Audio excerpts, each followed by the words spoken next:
Respect, Paul. Yeah, for sure. Put some respect on it. Oh, yeah, he getting money this year. We've been sleeping on AR? I haven't been sleeping on him. I think he's making improvement each and every year. And look, this is the thing.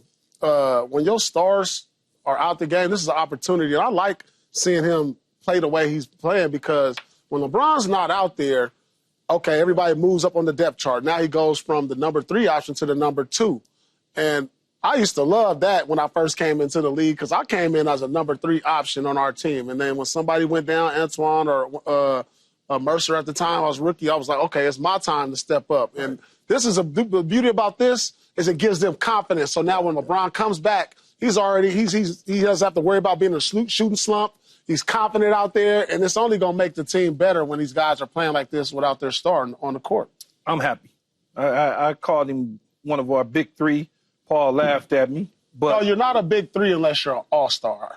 Well, that's okay. He's on the borderline. The all-star game was in about 3 weeks he'd be in. But big 2.5. That's not how it works. I know. But he's come a long ways. Yeah. Okay, as an undrafted guy, whenever you see undrafted players all of a sudden emerge over time, and just like Paul said, keep getting better and better and better. Yeah. I still need him to do something for me, though. As I always said, Paul, I like the headband, it's cool, but I need him to get some tats, man. You gotta color up a little bit. I like that clean. Nah, he just looked too he looked too clean. I know it. And it's funny you said that. I want him to get some tats. It's funny you said that. Hair out a little bit. Right. Yeah, when we watched the game, tats, though. we watching the game last night. Paul, I wanted to turn to Paul and say, man, does it look like Austin Reeves got a little more stuff in his tank when he's around Luka? You see, because he's talking more. Man, let me tell you something. Y'all can talk about this. You go from undrafted to playing the way he's playing on this stage, playing for the Lakers, playing between 2 GOATs, the last GOAT and the next GOAT, and doing what he's doing. Yeah. You're LeBron and Luka, the last GOAT that's going, and the next GOAT that's coming, and he's doing it right between both of them. I always say distance traveled. I measure men in distance travel, boy, but this is impressive. Even his head coach got ink. JJ got ink. Maybe he Luka got ink. It just would look fresh in a Laker uniform to me. Oh man! Do you have any tattoos? Yeah, I got tats. Oh yeah, you do have tattoos. Yeah. You do have tattoos. Yeah, I just don't show them all. Oh yeah, that's true. Yeah, I don't know. I don't know if I can picture what kind of a tattoo is he gonna get. I don't know, something. Does he get like a tribal? Something. What you think, Paul? Stay clean or tat him up? I wouldn't change it up just yet. I don't change nothing. Get some money first. He got some money. They just gave him. I think they gave him. He's going to get another. He got like 70 just like 2 years ago. What year is he in? I mean, I think he's past the point of like not year right being now, able to get a job after he is done, Reeves so he doesn't need tattoos. Been in the NBA 5 years. Yeah, I think this is his 5th season right now. Really? 4 year, 53 mil. Yeah, okay, he got some bread. But no, that was 3 years ago. He get ready to double back up. He about to get that. He can afford a big tattoo. Okay, right. Yeah, he gonna be tatted out. I love it. Or get a Ferrari or something. Right. He got to get some tats with the Ferrari. He can't be playing like that. They driving around. They working. Hey, look, he need a tan too. Luka darker than him. Man, he need a little tan too. He need a whole makeover. We trying to give him a whole makeover. You trying to give him some swag? Some Hollywood. Yeah, you trying to give him some swag? Some Hollywood. Swag going. You trying to give him some swag? 30 for the Lakers. Hey, you hear that, Reeves? Keep doing what you doing, man. Don't listen to that. Don't change nothing. Don't change nothing. Oh, he ain't listening to me. Right. Just gonna come out with a whole neck tattoo. Right. Please don't. Everybody will be blaming me when he 1 for 10. Well, it did get back-to-back wins, so are the Lakers back on track, Key? Look, it was Phoenix and San Antonio. Yeah. It's good to see them get the wins without LeBron and Rui in the situation. And something like we just talked about, where all of a sudden Jackson Hayes starts to look like he belongs. Like, I'm not disappointed that we didn't get Williams or we traded AD in this situation. But when we get LeBron back, that's going to help. That's going to help tremendously. And then Luka obviously gets to do things without LeBron on the floor. So it's like, it makes sense. It just makes sense to me. I like where we're headed. Now, the question is, we got the Nuggets and the Bucks. There we go. I won't say Bills, but Bills. That means we got Josh Allen. It's on there again. Yeah, it's on here again. And then we got the Magic and the Pacers. Can we get 3 out of these 2? Whatever combination you want. No, I want 3 out of the 5. My bad. Yeah. Can we get 3 out of the 5? Whatever combination you want. Mm-hmm. Whatever it is, just give me 3 out of the 5. Yeah, that'll be a good number right there. Actually, looking at this schedule. 3 out of the next 5. Yeah, if we can get 3 out of the 5. Without LeBron too. Well, I don't know if he'll be going all 5. Probably can get 3. 5. Yeah. Can we get 3 out of the 5? I would look at that. I think we can beat the Bills. Depends on who's playing. Right. Yeah. Right.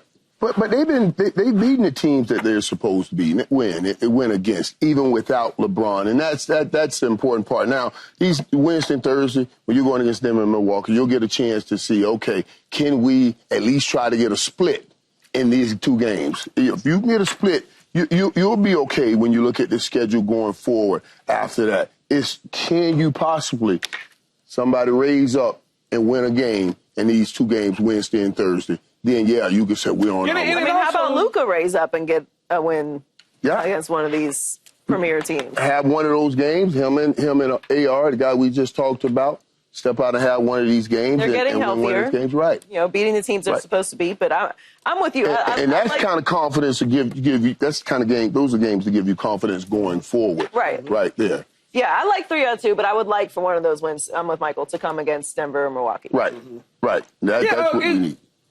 Yeah, but it depends on who's on the floor. I'm hoping and praying in the Bucks game that Giannis ain't on the floor. Why? Because they can't do nothing with him. But if he is and they are able to get the win, that's what I'm saying. Like, get one of those. It don't wins. seem like nobody can do that with him right now. No. God. When can they ever? Are we gonna? We gonna just leave the? We're not gonna explain your wrist. Oh, I didn't even. Oh. See this? They got me wearing an octopus because we did some challenge game for, was it TikTok or something like that? Yes. And I lost according to... But I feel like we didn't explain They didn't explain it. Octopus on your arm. This is... It's because Key's trendy and that's the new thing. No. Sticking on the West Coast. This told me a lot, Joy, because I was going into this game saying, all right, they've been playing well. They've been like 11-1 since the All-Star break. Tops in the offense and defense, both sides of the ball looking great. But they haven't really played nobody, so I looked at this as a measuring stick. But they didn't have Joker or Jamal Murray. So that's what makes this loss really disappointing, because I was ready to say, okay, the Golden State Warriors are a threat to get to the conference finals. But this one, I don't know what to do with this loss right here. This is one of their worst losses, because this is like one of those games you say, hey, this is a for sure win. I'm barely watching the game. I'm like, all right, then you look up like, wait, Golden State is losing? Aaron Gordon has, 30, 40 points? But, now it says to me, like, maybe the Golden State Warriors are at best, their ceiling is probably second round. That's what this game pretty much told me. I think their ceiling is second round. I was ready to put them into that next upper echelon to say they can be a threat. But after a loss like this, it showed me a lot. Yesterday when we talked about this game, and I said that if they lose, I'm fine. If they win, I'm fine. Either way, I still think when they're hitting on all cylinders, come playoff time, when Jimmy Butler becomes Jimmy Butler, Steph Curry is not going to be 4 of 14 from 3. They're not as a unit, as a team, going to shoot, they shot 24% from the 3. That's not going to happen. It's just not going to happen, right? They're not going to all be in the minus. The starting 5 was all in the minus. Mm-hmm. Every last one of them. That's not going to continue to happen.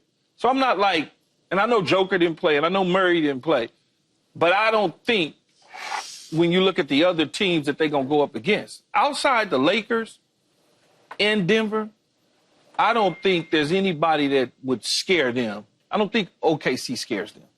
I just don't. I don't think so, because they can battle them. I don't think OKC is scared of them either, though. But that's okay. Right. We wasn't scared of y'all. Yes, I was. No, we wasn't. Yes, I was, Keith. They did go They went 8 for 33 from deep. Yeah, but listen, what they're going to need is for playoff Jimmy to arrive about right now. You can't wait to the playoffs, or you may not see playoff Jimmy. He needs to come on and park right now. And He's averaging 16 points in the last 5 games. What more you want him to do? Well, I think in that stretch, he had a 6-point game and an 11-point game. I think he needs to take more pressure off Steph. You see Steph looks obviously kind of worn down. It's got to be nice where you look up and Jimmy is leading the team in shots and scoring and minutes, and I know they're both older. They're getting up there in age, but that's what he was brought there to take pressure off Steph. They were 11-1 going into this game. Right. Yeah. No, but this was 11 wins, man, out of 12. That's a lot of basketball. This game was supposed to be a test against a better opponent, and then you didn't have Jokic or Murray playing in the game, and you still lost. But to your point, he should be starting to take a little bit of pressure off Steph. Sounds so crazy. That's valid. Because Steph, man, we see Steph running around I don't even think about Steph getting tired. I didn't think he could get tired, you know what I mean? Until you start he's 37 years old running around like that. I mean, we look at Steph as like an immortal on the basketball court. You know what I'm saying? But he's human. He's getting older. He's had to carry the weight of the franchise for all these years. And if you tracked his running, just don't even track him running around the court. He probably runs more than anybody in the NBA at the age of 37. The way he's off the ball, he's coming off the screen, he's running a baseline. Like he just, he needs a break. And this is what you need going into the playoffs. You have to find the older guys, guys like LeBron, that rest towards the end of the year because he's played the majority of the games. And he's playing 37, 38 minutes a game. No. He's actually averaging the least amount of minutes he's averaged in a long time, actually. He's averaging like 32 minutes a game, and he hasn't averaged more than that. But, there's some games he has to play more than others. But it's the end of the year. He's playing a lot of games. He doesn't sit with a lot of injuries like he did earlier in his career. And he needs a break going into the playoffs. But he needs guys to take pressure off him, too. Just for reference, what were you doing at 37?